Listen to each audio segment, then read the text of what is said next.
Para de ficar postando tudo o que acontece na tua vida.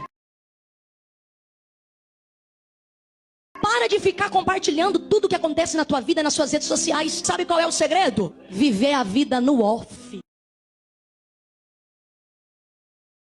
Quem vive no off vive mais. Depois que eu aprendi que o off é necessário, eu parei de ficar dando satisfação da minha vida para quem não merece. Viver no off é necessário. Porque quanto mais no off você viver, mais as coisas vão dar certo. Porque o que ninguém sabe, ninguém pode estragar.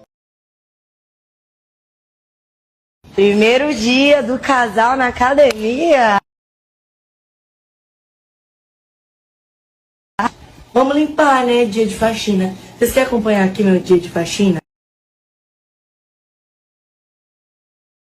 É férias, amor? É férias, né, amor?